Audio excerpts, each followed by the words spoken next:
युवराज रुद्रदेव जब कुलगुरु से दोबारा संपर्क साधने में नाकाम हो गए, इसलिए उनकी आंखों से आंसुओं की बरसात होने लगी थी।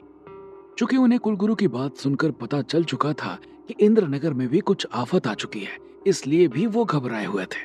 युवराज रुद्रदेव जैसा मानसिक रूप से मजबूत आदमी अगर भावुकता का शिकार हो जाए तो समस्या कितनी बड़ी हो सकती है, इसका सहज ही अंदाजा लगाया जा सकता था।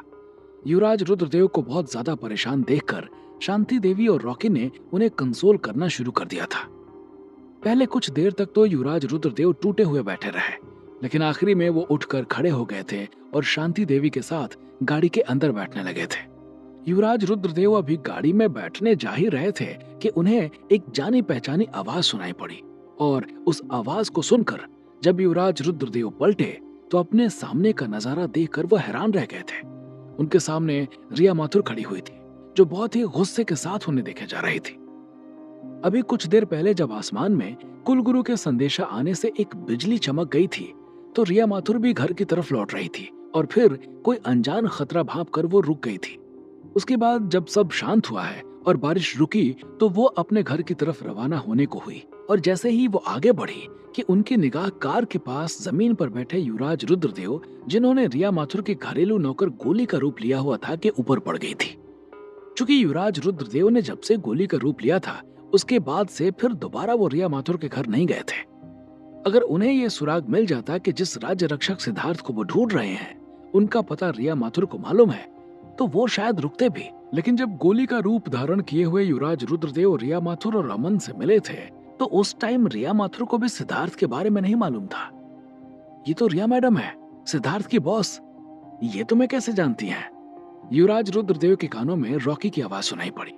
चूंकि रॉकी ने रिया माथुर को पहले देख रखा था जब रिया माथुर सिद्धार्थ से फसलें लेने आती थी, इसलिए वो पहली नजर में ही रिया माथुर को पहचान गया था। लंबी कहानी है, बाद में बताऊंगा, युवराज रुद्रदेव ने जवाब दिया और फिर रिया माथुर की ओर देखते हुए बोले, मैडम, वो मैं थोड़ा सा किसी काम में फंस गया था। काम में? ऐसा कौन सा काम आ पड़ा है गोली कि तुम आ नहीं पाए? मुझे तो नहीं लगता कि तुम्हें कोई काम आ सकता है। पिछले 12 सालों से तुमने एक भी छुट्टी नहीं ली और अब अचानक से गायब हो गए। रिया ने थोड़ी तल्खी दिखाते हुए कहा, और फिर तभी उनकी नजर अचानक से शांति देवी पर पड़ी, जो चुपचाप वहीं खड़ी हुई थी। ये कौन है? रिया माथुर ने शांति देवी की ओर देखते हुए गोली से सवाल किया। ये मेरी चाची हैं, गांव से आई हैं, तो मैं इन्हें ही ईटानगर दिखा रहा था, युवराज रुद्रदेव ने झूठ बोलते हुए कहा। क्योंकि युवराज रुद्रदेव द्वारा की गई जादुई बारिश से शांति देवी की बीमारी दूर हो गई थी और उसके साथ साथ उनका चेहरा भी ग्लो कर रहा था, इसलिए जब उन्होंने शांति देवी को अपनी चाची बताया तो उन्हें एक पल को विश्वास ही नहीं हुआ। लेकिन फिलहाल वो गोली की जिंदगी में इतना ज्यादा घुसना नहीं चाहती थी, इसलिए रिया माथुर ने गोली की ओर देखते हुए कहा, ठीक है, कब से आ रहे हो? बस 1-2 दिन में, गोली ने जवाब दिया। ठीक है, जल्दी आना, अमन को तुम्हारी बहुत जरूरत है, रिया माथुर ने गोली से कहा। अमन सर को क्या हुआ? रिया माथुर की बात सुनकर गोली ने चौंकते हुए कहा, उसको 1 वीक हो गए हैं, होश नहीं आया है। अगर तुम घर पर आओ तो तुम्हें पता भी चले कि घर में आखिर हो क्या रहा है, रिया माथुर ने जवाब दिया। अभी वो दोनों आपस में बातें कर ही रहे थे कि तभी वहां पर सुयश भी आ गया था। जैसे ही गोली का रूप रखे हुए युवराज रुद्रदेव और सुयश की निगाह आपस में मिली कि युवराज रुद्रदेव को न जाने क्यों सुयश से एक अजीब सी खुशबू आने लगी थी। उनको ऐसा लग रहा था कि जैसे वो इंद्रनगर से जुड़ा हुआ हो। इसके शरीर से इंद्रनगर की खुशबू क्यों आ रही है? कहीं ये भी तो सिद्धार्थ का कोई दोस्त नहीं? युवराज रुद्रदेव ने अपने मन में सोचते हुए कहा। तभी उनके कानों में सुयश की आवाज सुनाई पड़ी, मैडम चलिए, देर हो रही है। ठीक है गोली, हम चलते हैं। जल्द से जल्द आने की कोशिश करना और अगली बार जाना तो बता कर जाना, ऐसे ही अचानक गायब मत हो जाना, रिया माथुर ने कहा, और उसके बाद वो सुयश के साथ चली गई थी। युवराज रुद्रदेव की निगाह बार बार सुयश की तरफ जा रही थी। उन्हें न जाने क्यों कुछ ठीक नहीं लग रहा था। उन्हें ऐसा लग रहा था कि जैसे सुयश कुछ तो गड़बड़ कर रहा है। मुझे इसके बारे में पता करना चाहिए क्या? शायद मुझे इससे ही सिद्धार्थ का कोई सुराग मिल जाए, युवराज रुद्रदेव ने अपने आप से कहा। क्या हुआ युवराज, सब ठीक? युवराज रुद्रदेव को खोया देखकर शांति देवी ने उनसे सवाल किया। हाँ हाँ सब ठीक, चलो चलते हैं, युवराज रुद्रदेव ने जवाब दिया और उसके बाद गाड़ी में बैठकर वहां से चले गए थे। अब उनका अगला ठिकाना सिद्धार्थ के मामा का घर था, जहां पर सिद्धार्थ कभी गया नहीं था, लेकिन फिर भी वो सिद्धार्थ का पता लगाने के लिए जगह जगह जाकर ढूंढ रहे थे।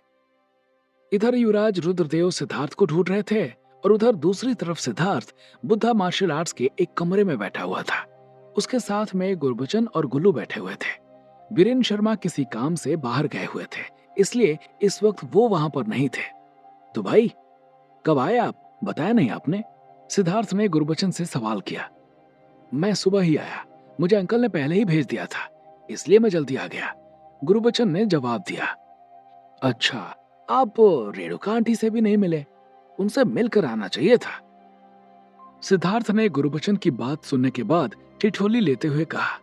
सिद्धार्थ को ठिठोली लेते देखकर गुरबचन के चेहरे पर एक लालिमा छा गई थी। अरे छोड़ो यार, कहा वो बिसलपुर में और कहा मैं यहाँ, अब मैं शायद ही वहां पर जाऊं, गुरबचन ने सिद्धार्थ की ओर देखते हुए कहा।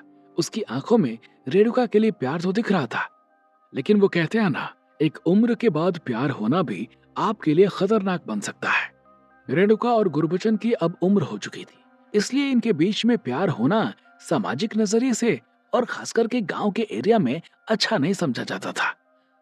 अरे अंकल, आपने अगर सच्चा प्यार किया होगा तो मिलेगा जरूर, वरना कुछ लोग तो प्यार का नाम लेकर अपना फायदा देखकर जिंदगी में आते हैं।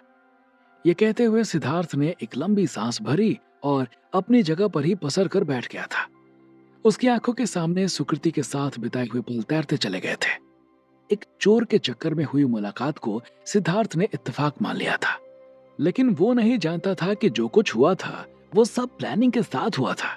ये कर्णवीर की चाल थी, सिद्धार्थ से उसकी फसलों के स्वाद के पीछे छुपे हुए राज को बाहर निकालने की। लेकिन वो कहते हैं ना कि राज जो होता है ना, वो एक ना एक दिन खुलता जरूर है। इसलिए सुकृति का राज भी सिद्धार्थ के सामने खुल गया था, और जब उसे ये पता लगा कि सुकृति का जो प्यार था वो प्यार नहीं बस एक दिखावा था, तो उसका दिल टूट सा गया था और इसलिए वो सुकृति से दूर हो गया था। हालांकि सुकृति उससे अब सच में प्यार करने लगी थी, लेकिन सिद्धार्थ को अब उसके ऊपर यकीन नहीं रहा। चीजें अपने हिसाब से नहीं होती सिद्धार्थ, सबकी अपनी मजबूरी होती है। लोग वक्त के हिसाब से बदलते रहते हैं और हमें पास्ट पर ध्यान ना देते हुए प्रेजेंट पर फोकस करना चाहिए। सिद्धार्थ की बात सुनने के बाद गुरबचन ने उसे समझाते हुए कहा। वो कम शब्दों में सिद्धार्थ को ज्यादा ज्ञान दे रहा था, लेकिन ये सब सिद्धार्थ की समझ से परे थे। अभी सिद्धार्थ और गुरबचन आपस में बातें कर ही रहे थे कि इतनी देर में भीखू वहां आ गया था। क्योंकि भीखू बीरेन शर्मा के साथ रहता था, इसलिए सिद्धार्थ उसको इज्जत देते हुए अपनी जगह से खड़ा हो गया था। सिद्धार्थ, चलो, तुम्हें बीरेन सर ने बुलाया है, भीखू ने आते हुए कहा, और उसके बाद बिना एक भी क्षण रुके तुरंत वापस चला गया था। उसने ये भी नहीं सुना कि सिद्धार्थ उससे कहना क्या चाहता है।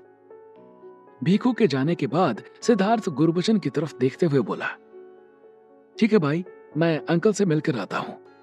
इतना कहकर सिद्धार्थ उस कमरे से बाहर जाने लगा कि तभी अचानक से रुककर वो गुरबचन की तरफ देखते हुए बोला, आपको कहीं छोड़ना है भाई? सिद्धार्थ के सवाल करने पर गुरबचन ने नामे गर्दन हिलाते हुए जवाब दिया, और उसका जवाब पाकर सिद्धार्थ वहां से चला गया था। उसके साथ गुल्लू भी था। सिद्धार्थ गुल्लू को लेकर बीरेन शर्मा के पास पहुंच गया था, और सिद्धार्थ के आने के बाद बीरेन शर्मा सिद्धार्थ को लेकर गुरुद्रोण से मिलने चले गए थे। सिद्धार्थ और बीरेन शर्मा गुरुद्रोण से मिलने पहुंच गए थे। गुरुद्रोण ने जब आज काफी दिनों बाद सिद्धार्थ को देखा तो वो बहुत खुश हो चले थे, और उसके बाद वो लोग आपस में बातें करने लगे थे। सिद्धार्थ भले ही वहां आकर और अपने लोगों से मिलकर बहुत खुश हो रहा था, लेकिन उसका ध्यान अभी भी सिर्फ और सिर्फ देवयानी पर था, क्योंकि उसको ये पता चल चुका था कि उसको जो पारद मिला है उसके पीछे का असली मकसद क्या है। इसलिए सिद्धार्थ के ध्यान से वो बात हट ही नहीं रही थी।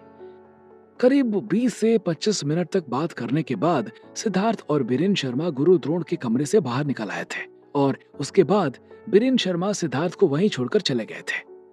सिद्धार्थ वहां से फिर अपने कमरे की तरफ चला गया था। ये वही कमरा था जो सिद्धार्थ को तब अलॉट हुआ था जब सिद्धार्थ पहली बार बुद्धा मार्शल आर्ट्स एकेडमी में आया हुआ था। सिद्धार्थ और गुल्लू अपने कमरे में बैठे हुए थे। सिद्धार्थ के चेहरे पर चिंता की रेखाएं उभरी हुई दिखाई दे रही थी, जो कि इस बात की गवाही दे रही थी कि सिद्धार्थ को इंद्रनगर की कितनी ज्यादा चिंता है। तो कैसे करोगे ये?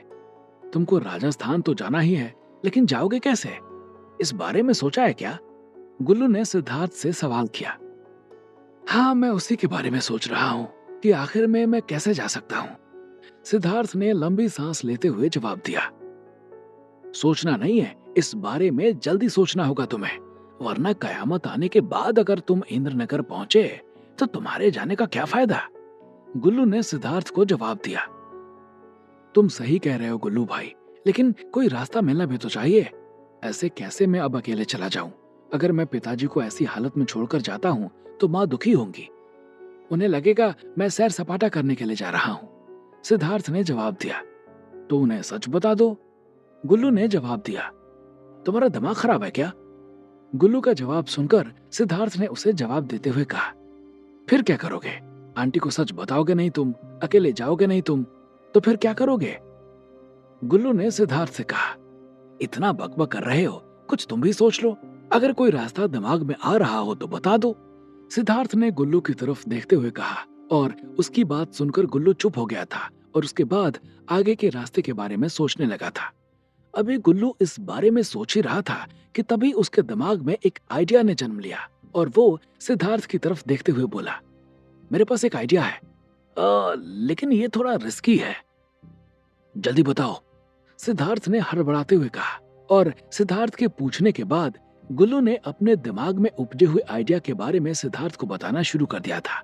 और जैसे जैसे गुल्लू प्लान के बारे में बता रहा था, वैसे वैसे ही सिद्धार्थ के चेहरे पर एक गंभीरता आती जा रही थी। यार गुल्लू, आइडिया तो तुमने सही दिया है, लेकिन क्या ये काम करेगा? सिद्धार्थ ने सवाल किया। ट्राई करके देखते हैं, गुल्लू ने जवाब दिया और दोनों वहां से उठकर चल पड़े थे। इधर सिद्धार्थ और गुल्लू अपने प्लान को अंजाम देने जा रहे थे और उधर दूसरी तरफ आसमान में एक तारा बहुत ही चमकीली रोशनी के साथ चमक रहा था। वो शायद मिराग ग्रह था जो इंद्रनगर की बर्बादी के किस्से को बयां कर रहा था। आखिर क्या था गुल्लू का सिद्धार्थ को राजस्थान ले जाने का प्लान, और क्या ये प्लान हो पाएगा सफल? क्या होगा अब आगे? क्या होंगे इन सभी सवालों के जवाब? हमें कमेंट करके जरूर बताएं और आगे की कहानी जानने के लिए सुनते रहिए भूमिपुत्र सिर्फ पॉकेट एफएम पर।